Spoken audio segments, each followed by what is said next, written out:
Il est 23 heures. Bonsoir à tous. Vous suivez le dernier carrefour de l'info.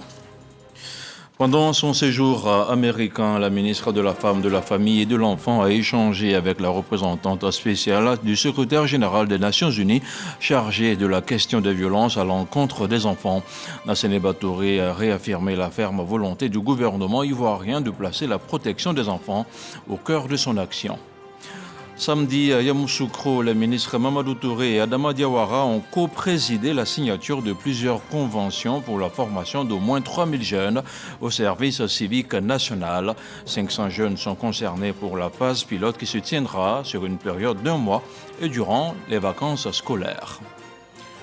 Et puis, le centre hospitalier régional de Yamoussoukro de San Pedro est totalement achevé. Construit sur une superficie de 8 hectares, cet établissement sanitaire de référence sera inauguré dans les jours à venir avec l'hôpital général de Méagui, des infrastructures visitées par le ministre de la Santé et le président du conseil régional de la Nawa. Vous êtes sur RTI 1, la représentante spéciale du secrétaire général des Nations Unies chargée des questions de la violence contre des enfants s'intéresse à notre pays. Najat Mala Mjid a été reçue en audience par la ministre de la Femme, de l'Enfant et de la Famille. Avec Nassene Batouré, il a été question de la protection des enfants et de leurs droits. La rencontre s'est déroulée à la mission permanente de la Côte d'Ivoire auprès de l'ONU à New York, aux États-Unis. Ami Sissoko. Les travaux de la 66e session de la condition de la femme à l'ONU et différentes audiences avec les institutions des Nations Unies ont marqué le séjour new-yorkais de la ministre Nassene Batouré. Reçue à la mission permanente auprès de l'ONU, Nadja Mala Mjid est la représentante spéciale du secrétaire général des Nations Unies chargée de la question de la violence contre les enfants. Abordée avec elle, la promotion et la protection des droits des enfants en Côte d'Ivoire. Nous avons mis en place un comité spécial depuis 2012, le CNS, qui est le Comité national de surveillance des actions de lutte contre la traite et l'exploitation et le travail des enfants. La traite des enfants à laquelle on assiste, c'est celle qui est sous-régionale, subsaharienne. Et aujourd'hui, la Côte d'Ivoire lutte et nous avons plusieurs centres d'accueil de ces enfants. Ceux qui sont de la Côte d'Ivoire, ils sont rescolarisés, on essaie de les mettre à niveau pour les remettre dans le circuit scolaire, et d'autres par contre qui dépassaient l'âge d'aller à l'école, certains prennent des cours d'alphabétisation et on leur donne une formation à un métier et on les réinsère et il y a un suivi. Le nombre d'enfants réfugiés, le nombre d'enfants enrôlés, le nombre d'enfants migrants, le nombre d'enfants transférés, le nombre d'enfants vendus, est impressionnant. Quand on les voit comme des acteurs et quand on leur donne les moyens, c'est fou ce que ça change. Donc c'est possible. Je suis ravie que vous investissiez dans le capital humain et ça commence dès la naissance. La représentante spéciale du secrétaire général des Nations Unies chargée de la question de violence contre les enfants a répondu volontiers à l'invitation de la ministre à participer à la rencontre des ministres en charge de l'enfant de la CEDEAO en mai prochain à Abidjan. Rencontre qui définira une stratégie commune régionale dans le cadre de la lutte contre la traite, l'exploitation et le travail des enfants. Au moins 3000 jeunes de Côte d'Ivoire seront formés aux valeurs civiques et morales. Les ministres Adama Diawara et Mamadou Touré viennent de signer plusieurs conventions à cet effet. À Yamoussoukro, ils ont réitéré l'engagement du gouvernement à œuvrer pour une jeunesse qui contribue efficacement au développement du pays. L'éclairage de Kader Sogodogo.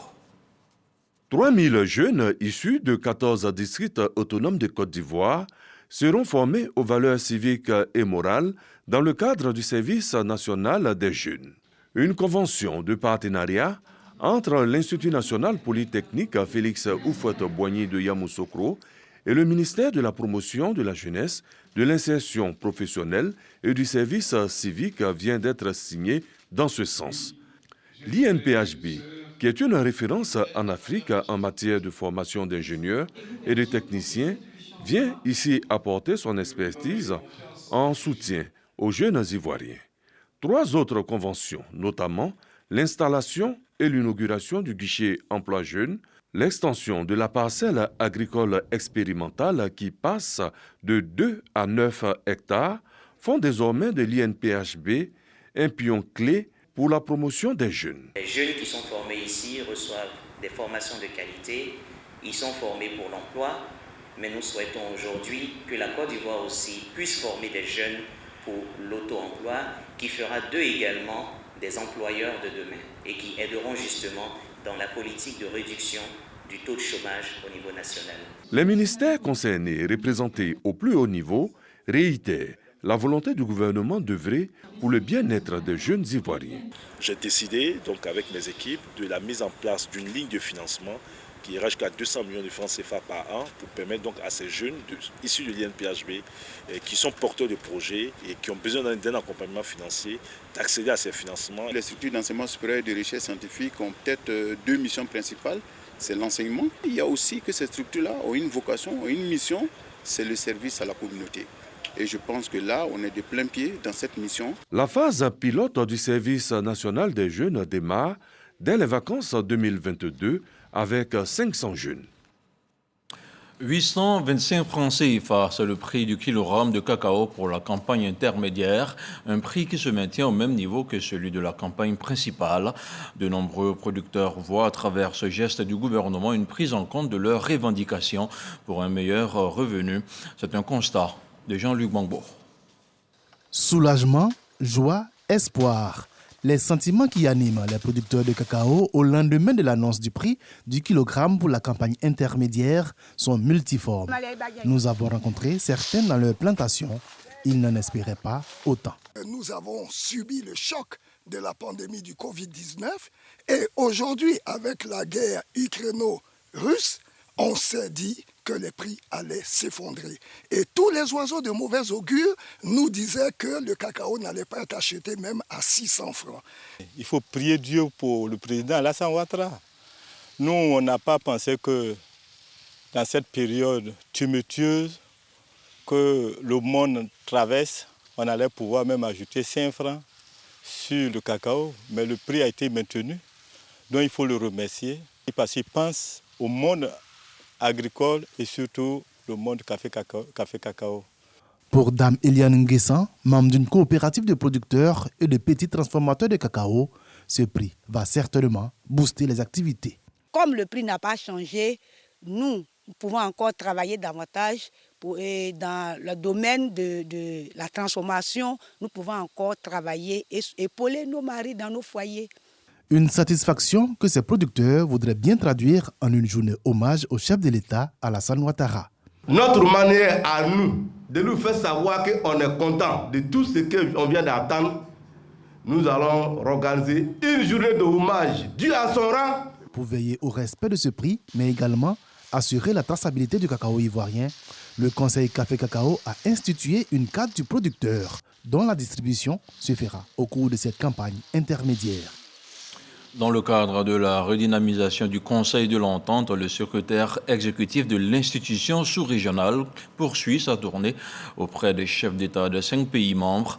À Niamey, Marcel Montano a été reçu en audience par le président Mohamed Bazoum. La nécessité de la mise en place d'un cadre permanent de concertation politique entre les chefs d'État des pays membres a été abordée. On en parle avec Michel Diré. Redynamiser le Conseil de l'Entente et faire en sorte que ses missions soient mieux perçues et pertinentes vis-à-vis des autres organisations telles que la CEDEAO et l'UEMOA. C'est tout l'intérêt de l'entretien entre le président du Niger, Mohamed Bazoum, et Marcel Montano, secrétaire exécutif du Conseil de l'Entente. Nous avons insisté auprès du président de la République sur la nécessité d'une concertation permanente politique entre les chefs d'État. C'est le socle du Conseil de l'Entente. Le Conseil de l'Entente, c'est quand même 5 pays sur 8 de l'UEMOA. C'est donc plus du 2/3 de l'UEMOA. C'est 5 pays sur 15 de la CEDEAO. C'est 1/3 des pays de la CEDEAO. Donc une concertation permanente, l'union faisant la force entre ces États-là, préalablement au sommet de ces institutions, renforcerait le Conseil de l'Entente. Les impacts du terrorisme dans le Sahel ont également été abordés. La situation humanitaire est inquiétante. L'insécurité alimentaire touche quand même plus de 3 millions de Nigériens. Et le président de la République a accepté de nous accompagner dans notre préoccupation d'approcher les institutions internationales telles que le CICR, l'OIM, le PAM, pour que l'appui humanitaire de ces institutions-là auprès du Niger soit renforcé. Cette audience avec le président du Niger intervient après celle accordée par le chef d'État du Faso à Marcela Montano dans le cadre de l'explication de sa feuille de route après sa nomination au secrétariat exécutif du Conseil de l'Entente. On parle maintenant de cohésion sociale. Le médiateur délégué de la région du Hambol vient d'être installé. Une prise de fonction officielle en présence du médiateur de la République et du ministre Thomas Kamara. Adama Tungara en a profité pour exhorter la population du Hambol à une franche collaboration. Le détail avec Charles Tato. La délégation de la médiature ayant en charge le règlement des conflits des régions de Gbeke et du Hambol est désormais scindée en deux. La scission permet à l'institution de médiation de se rapprocher des populations. Elle donne occasion donc au Hambol détaché de Gbeke d'avoir elle aussi sa délégation. Le médiateur de la République, patron de l'institution, Adama Tungara, y est allé en visite de travail. Objectif, informer et sensibiliser la population de la région sur les attributions, l'organisation et la procédure de saisine du médiateur de la République. De même, expliquer les missions du médiateur délégué. Adama Tungara a procédé également à l'installation officielle du médiateur délégué du Hambol et l'ouverture des locaux de la délégation. Je ferai tout pour être à la hauteur de la tâche que vous avez le bien me confier. Je suis sous votre commandement, ordonné seulement, et j'exécuterai. Nous sommes très heureux d'être venus constater que la cohésion sociale ici dans le Hambol est un état de fait. Et la présence du nouveau médiateur délégué ne servira qu'à consolider donc la cohésion sociale à laquelle nous attachons un prix important. Plusieurs cadres de la région, avec à leur tête le ministre des Mines, du Pétrole et de l'Énergie, Thomas Kamara, ont pris part à la rencontre. C'est une marque donc de considération pour nous, région du Hambol. Nous étions, on va dire, fusionnés à la région du Béquet. Aujourd'hui, donc, il nous installe notre médiateur délégué et nous voulons vraiment lui dire merci. Avec l'ouverture du siège local du Hambol, l'institution, le médiateur de la République, dispose de 14 délégations de médiation à travers le pays. Santé à présent, Pierre Dimba a visité l'hôpital général de Méagui. Le ministre de la Santé, de l'Hygiène publique et de la couverture maladie universelle en visite de travail était accompagné du président du conseil régional de la Nawa. Avec Alain Richard Donwayi, ils sont allés s'assurer de la fin des travaux de l'hôpital. Pierre Dimba a annoncé l'inauguration très prochaine du CHU de San Pedro et de l'hôpital général de Méagui. C'est une correspondance de Sam Conan. Bâti sur une superficie de 5 hectares, l'hôpital général de Méagui a une capacité d'accueil de 110 lits, avec un plateau technique de dernière génération. Et il est composé de 14 blocs principaux et d'une station d'épuration. Non, je suis très contente à cause de l'hôpital. Je suis heureuse, je suis fière. Vraiment, nous sommes fiers et nous sommes très contents. Vous voyez même là à l'entrée. On n'a même pas parlé de l'inauguration, mais déjà le monde qui est là. D'un coût global de plus de 2 milliards de francs CFA, la construction du nouvel établissement sanitaire de Méagui entre dans le cadre du programme hospitalier 2018-2020 du gouvernement.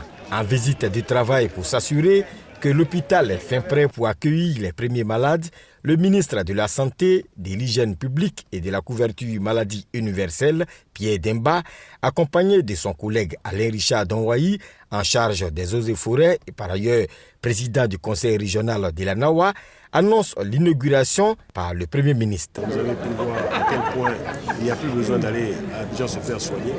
Le ministre des eaux et forêts, moi-même, sont venus en visite préparatoire, donc la visite que va effectuer le chef du gouvernement, au nom du président, pour donc offrir ces hôpitaux qui sont en construction à la population. Cet hôpital est complètement terminé, les équipements sont de pointe, l'aménagement répond aux normes, les professionnels ont été affectés et donc nos parents peuvent être assurés qu'ils bénéficieront des soins de qualité. Ce nouvel établissement sanitaire de Méagui contient entre autres les services d'urgence, les consultations externes, d'imagerie médicale, de blocs opératoires, et d'hospitalisation.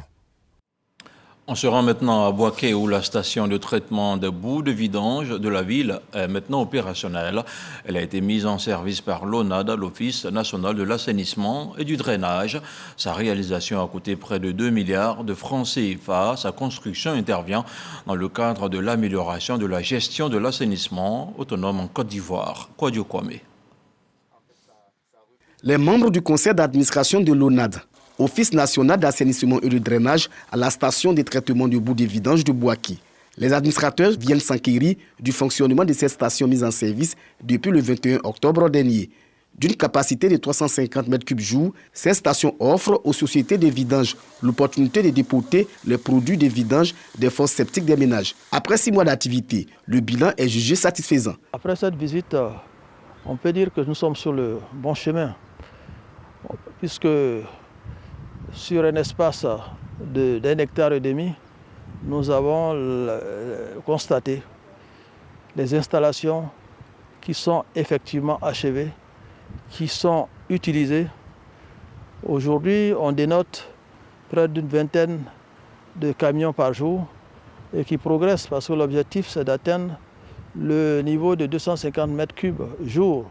Cette station est un cadre approprié pour préserver l'environnement de la ville de Bouaké des déversements anarchiques des boues de vidange, d'où cet appel du ministère de l'Assainissement et de la Salubrité aux populations.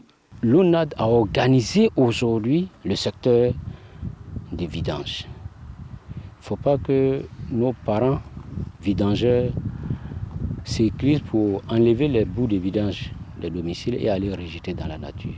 Cet investissement a été réalisé par l'État pour améliorer notre cadre de vie. À terme, toutes les régions du pays seront dotées de stations de traitement de boues de vidange. Prévu la construction de 11 stations de ce type qui vont couvrir ces 11 régions, étant bien entendu que l'objectif c'est d'aller couvrir l'ensemble des 31 régions et après couvrir le département. Cette visite de terrain est précédée par un conseil d'administration tenu à Bouaké en prélude à l'inauguration officielle de la station. On parle maintenant de religion dans la commune d'Abobo. Le maire Kandia Kamara a offert des vivres à la communauté musulmane. C'était vendredi dernier. Il s'agit de vivres composés essentiellement de sucre et de riz. Le conseil municipal vient à travers ce geste traduire sa solidarité à l'ensemble des musulmans qui vivent le ramadan. Mohamed Khalil Diomandé, Franck Kwadio pour le commentaire. Des vivres pour la communauté musulmane de la commune d'Abobo. Ce sont au total 41 tonnes de sucre et 13 tonnes de riz pour traduire la solidarité du conseil municipal aux différentes familles dans cette période de jeûne. Ces dons remis par Kandia Kamara, autorité municipale, viennent alléger bien de charges et sont accueillis avec soulagement. Nous sommes très heureux. Cela va endoucir les difficultés que nous rencontrons dans le mois de Ramadan. Nous continuerons de prier pour elle, pour la municipalité, mais également pour notre beau pays, la Côte d'Ivoire, qui est dirigé par le président de la République, El Hadj Alassane Ouattara, afin que Dieu les inspire et Dieu les guide et que Dieu facilite les nobles tâches qui leur sont confiées et que cela réjaillisse sur la population ivoirienne tout entière.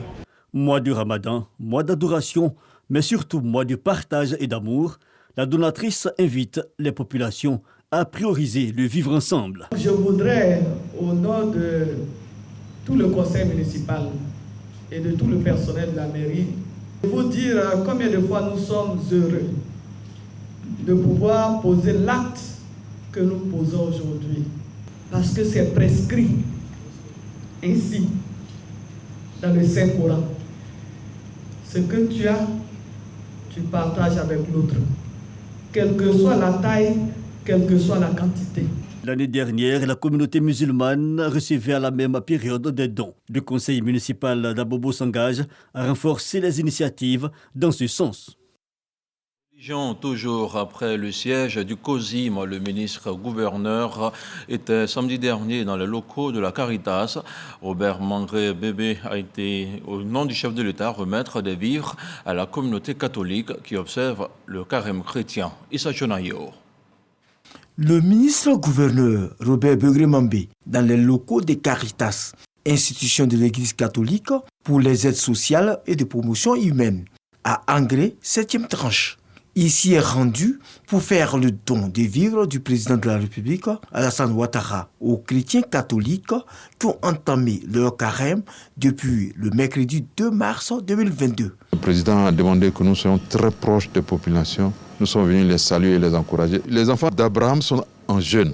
Les musulmans sont en jeûne, les catholiques sont en jeûne. Donc le corps d'Abraham est en jeûne. Nous sommes venus leur apporter notre soutien parce que c'est une période qui favorise la proximité avec Dieu et qui nous indique que cette proximité doit être permanente. Bien sûr, il y a des pics dans l'année, mais de tout le long de l'année, nous devons être en proximité avec Dieu et c'est ce que nous sommes venus exprimer auprès de nos frères et sœurs ici. Un geste fortement apprécié par les responsables de Caritas Côte d'Ivoire. C'est vraiment, je dirais, un ouf de soulagement pour une cible de la population vulnérable. Savoir que la souffrance, ce n'est vraiment pas une fatalité. Dieu suscitera toujours des personnes généreuses pour répondre à leurs besoins. Le district autonome d'Abidjan envisage de collaborer avec Caritas en vue de promouvoir la valeur humaine et la charité. Et sur un tout autre plan, la situation des femmes, des médias et de la communication était au cœur d'une rencontre à Abidjan. Pendant 2 jours, des propositions ont été faites pour la prise en compte de leurs préoccupations. C'était à l'Institut des sciences et techniques de la communication dans la commune de Cocody. Serge Pacom Didi, Grace Kondo. Échange, retrouvailles entre professionnels des médias pour réfléchir sur la question du traitement de la femme dans les médias. Cela à l'occasion de la première édition de la Journée nationale des femmes des médias et dans les médias, initiée par le réseau des femmes journalistes et des professionnels de la communication et l'Organisation des femmes reporters photographes de Côte d'Ivoire. Nous sommes derrière les caméras, mais aujourd'hui, on nous donne l'occasion de nous mettre devant les caméras. C'est une journée très importante pour nous, les femmes photographes particulièrement, parce qu'on nous donne l'occasion de voir un peu comment nous travaillons. Il s'agit pour nous de réfléchir sur une problématique qui met elle-même en cause la question de l'équité dans la société, la question de la justice dans la société, parce que la manière dont les femmes sont traitées dans les médias peut être aussi le reflet de la manière dont la société elle-même traite les femmes. Partage d'expériences, panel de formation autour du thème « Femmes des médias et dans les médias ». Relativité et perspective. C'est une belle initiative parce qu'elle amène à une réflexion, la représentativité des femmes dans le secteur des médias. Il y a de nombreuses femmes dans la corporation qui travaillent dans les médias aujourd'hui. Je suis vraiment très fière d'être à côté de toutes ces dames, de tous ces grands noms aujourd'hui. C'est toujours important, surtout si c'est pour organiser des formations, parce que le renforcement de capacités dans le monde professionnel est important, surtout ces métiers d'apprentissage. Porter la lumière sur la situation des femmes des médias et de la communication et des femmes en général dans les contenus médiatiques est l'objectif clé de cette journée des femmes des médias et dans les médias. C'est une première dans la localité à Saint-Fra. On a célébré la Journée internationale des droits des femmes, une initiative de la présidente de l'université Jean-Laurent Guédé de Daloa. Le professeur Abiba Tidou Sanogo a sensibilisé les femmes sur leurs droits. Mohamed Khalil Diomandé, Jean-Marc Djadji. Ambiance festive ce matin à Saint-Fra. Ces femmes célèbrent à l'unisson la Journée internationale des droits de la femme. À leur côté, Abiba Sanogo, cadre de Saint-Fra. Elle honore ces braves dames pour leur dévouement et leur leadership. Des honneurs matérialisés par la remise de présents. Outre le caractère festif, Abiba Sanogo a saisi l'occasion pour entretenir les femmes sur le message fort que revêt le thème de la 45e Journée internationale des droits de la femme, notamment l'égalité des chances pour un avenir durable en Côte d'Ivoire. Égalité des chances, ça veut dire que toi, femme de Saint-Fra, que l'État de Côte d'Ivoire a prévu tout pour toi. Que tu puisses aller à l'école ou mettre ton enfant à l'école. Toi-même, tu peux te soigner. Tu peux également soigner tes enfants, parce qu'il a créé les hôpitaux pour ça. Ça veut dire aussi, toi, femme de Saint-Fra, que tu peux devenir président de la République. Ma joie est immense. Je ne sais comment manifester cette joie. Le grand cadeau qu'elle nous a fait, elle nous a enseigné notre droit. Cet enseignement qu'elle nous a donné, nous allons passer ça à la génération, à nos jeunes filles. Abiba, c'est une femme, elle a beaucoup de qualités. Franchement dit, nous on a besoin de quelqu'un comme Abiba. Cette célébration solennelle à l'endroit des femmes est la première du genre dans la localité de Saint-Fra. Les résidentes de la ville s'engagent à pérenniser cette initiative dans la région de la Marawi. Et il est bon de savoir que la nouvelle carte nationale d'identité établie à partir de 2009 ne sont plus en vigueur depuis le 31 mars dernier. Le directeur général de l'ONESI est dimanche, l'invité de RTI1, Christian Kofiago, est venu faire le point de la distribution des nouvelles CNI avec Herman Guivet. Il s'est penché sur le problème relatif à la confection de nouvelles cartes. On regarde un extrait de son intervention. Avant d'établir le titre, nous avons deux étapes principales que nous effectuons. D'abord, il faut aller dans le centre de naissance pour vérifier dans le registre d'état civil si effectivement la pièce qui va servir à vous produire ce type d'identité existe effectivement bel et bien et dans les mêmes mentions dans le registre d'état civil de la localité en question. C'est lorsque cette étape est terminée que nous allons maintenant ensuite voir dans le tribunal qui a produit le certificat de nationalité si c'est un document authentique. Donc c'est d'abord lorsque ces deux facteurs coïncident que nous pouvons émettre le titre. Et ensuite, pour les renouvellements de cartes, nous regardons aussi les informations précédentes, donc les informations que vous aviez sur votre identité passée. Si ces informations-là diffèrent de celles que nous avons maintenant, il y a toute une procédure que nous devons suivre pour pouvoir être sûr que le titre que nous allons donner à la personne X correspond bien à son identité que l'administration détient de cette personne dans ses livres ou dans ses registres. Et c'est maintenant l'heure du 7 sur 7, le tour de l'actualité dans le monde, une sélection d'Abou Sanogo.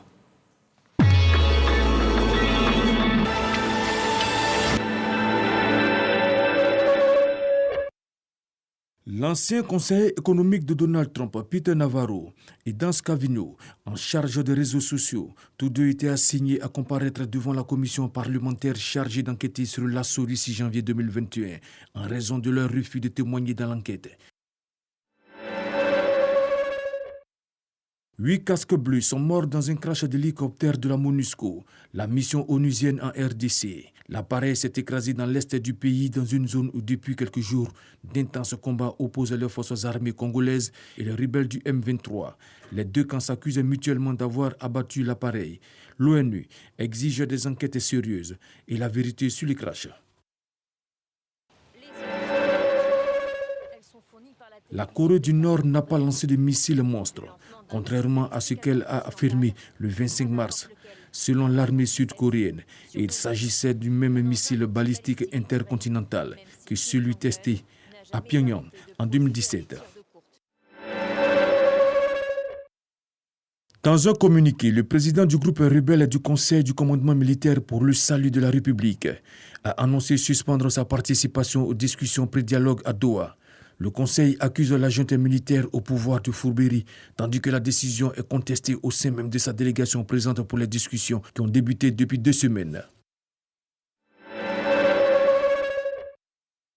Jean-Claude Kassibrou, le président de la commission de la CEDEAO et des techniciens sont à Ouagadougou, dans la capitale du Burkina Faso, depuis vendredi, et ils sont venus pour des travaux en vue d'obtenir une libération du président déchu, Roch Marc Christian Kaboré, et un chronogramme raisonnable de la transition. Des forces aériennes et terrestres ont mené une opération entre le 23 et le 31 mars dans la région de Moura, présentée par l'armée comme un bastion de groupes djihadistes. L'armée malienne a annoncé samedi avoir tué plus de 200 djihadistes lors de cette opération. Le président du Pakistan, Arif Alvi, a annoncé la dissolution de l'Assemblée nationale. La décision intervient après la demande du Premier ministre Imran Khan et le blocage du vote d'une motion de défiance à son encontre. Cette dissolution entraînera la convocation d'élections législatives anticipées sous 90 jours.